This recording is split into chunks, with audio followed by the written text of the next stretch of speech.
Hey guys, Indie Game Judge here. Today I'm going to be judging Dungeon Defenders. This is an indie game that was released a little while ago, and it's a tower defense game, as most people know.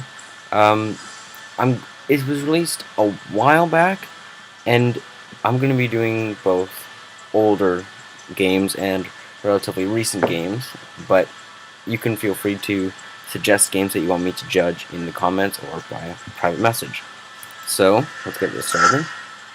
Dungeon Defenders, I've played it for quite a while now. Let's just load up my main character here.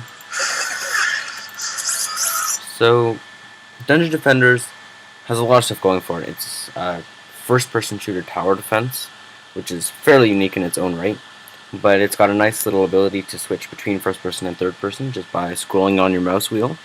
And there's lots of different classes, all with unique powers and abilities, a lot of different towers and monsters and levels, so there's a lot of content, but there is also a problem on that end, but we'll get to more on that later. So, as you can see, you can just change from first person to third person at any time, and this is just basically the tavern or lobby area, where you can view your achievements and choose your level, buy stuff from the innkeeper, and test your DPS.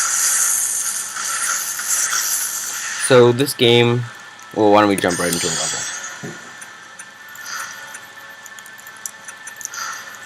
Let's start with I'm going to do the deeper well, the first level. So this game primarily focuses has you building traps, just skip the intro, has you building traps and towers to defend against the monsters, but at the same time you can also directly control your own hero character to fight off the monsters as well. So would you want to invest in skill points for your hero or for your towers, or a good balance of both? It's really up to how you want to play. And every different hero class is very unique. Towers that they can place, abilities and magic that they can cast, as well as weapons that they can use and how they affect the enemies in the environment. So for example, this class allows you to place beams that are essentially tripwires, but other classes, like for example the apprentice, or basically the magician, can place towers that shoot long range bullets at the enemies, or the knight can create towers that, like blockades, or that they're spike blockades that damage the enemies and prevent them from going through until they break through. The huntress can create proximity traps that have a limited number of uses but explode over time. Explode when the enemies come near, but then have to be recharged. And the other final class, and the monk, who can essentially, why don't we just start around here? And the monk, who creates different auras that affect the enemies as they walk through. Now, I'm playing as a DLC character, and this is one of the main faults of the game. The game is great, but the DLC, there's just way too much of it. The game itself is got about nearly 20 levels, and you can get, there's over 20 pieces of DLC for this game. It's quite really overdone. The amount of money you can spend with this game itself is only around $15 on Steam, which is not too bad. But they just try to hound you for different DLCs. You can get new levels, you can get new classes. You can even buy a DLC pack that is the regular hero classes that simply are gender swapped. I know. That's my main complaint with this game, is that despite the fact that it's an indie game, it seems a little bit in it for the money. So which is alright, I guess. Like, I can understand that, but they could have put a lot more stuff into the game and not made so many damn DLC packs. But enough about that. On to the actual gameplay.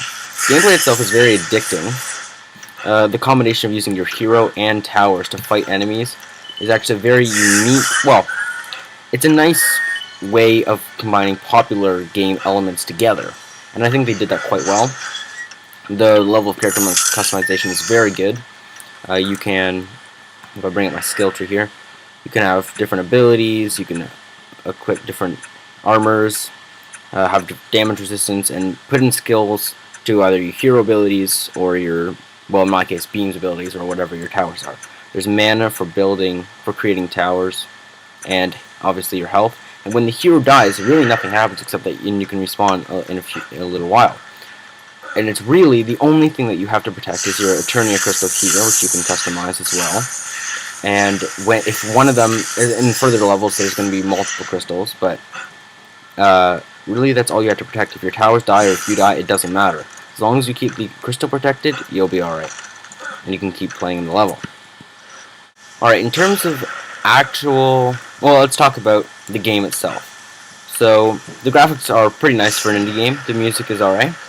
And the gameplay itself, very fun. It's actually a ton of fun with friends. On your own, it can be a bit overly challenging unless you grind for a bit, which is always annoying. Plus, after like 18 levels, it does start to run out of variety. But it is a fairly fun game. I think if you are a fan of tower defense, then you're gonna like it. But you really should at least have some friends to play. Otherwise, you're gonna be grinding a lot, which, as with most games, really sucks the fun out of it. And unless you crank down the difficulty to easy for a long time, you're gonna have to be really struggling without friends. Unfortunately, it is scaled. The amount of enemies is scaled to how many friends or how many people are playing, but not enough. Like, not right. Like, the number isn't. It's unbalanced. There's too many when you're alone, but there's not enough when you've got 4 people. So there's definitely could be some tweaks to be made. There's some bugs with the game. Nothing insane, however. One thing that it does have going for it is the sheer number of items. There's a ton of weapons, pets, armor, all that kind of stuff. Lots of loot. So people who are a fan of grabbing tons of loot, fighting hard level monsters, which will mean getting better loot, are going to be loving this game. But it does get old after a while, especially if you don't have any friends to play it with. Not saying that you don't have any friends, but if you don't have any friends, you better at least have the game. Of course, is what I meant. Yeah. There's 4 classes to choose from the start, and more obviously if you're willing to dish out more cash. But if they included a lot more of the DLC in the game, in the standalone game, I think the game would have been much better. So as you see, if I die, it doesn't matter, you just respawn, but obviously that leaves your crystals vulnerable, and if any single one of your crystals died, well, you're pretty much screwed. I think there's so many things that... This game has a lot of potential. It is fun, but there's a lot of things that could have made it better. So, and if they didn't have so much damn DLC, oh my god! But I still give this game a 7.5. That's my verdict for this game. Thanks for watching this video, guys. Please subscribe, and remember to suggest any games you want me to judge. I'm going to be doing new games, old games alike. So if it's an indie game, I'm going to review it. So thanks for watching, and see you next Monday. Bye. Yeah, if you get the Dungeon Defenders collection, it's $50. And there are 24 different pieces you can get. I think they went a little bit overboard on that front. That is what really ticks me off about this game. This game had a lot of potential to be really good, and it is good. I can't stress that it is a good game in its own right, but they just really made a lot of DLC. They could put so much more into the standalone game that would have made it much better.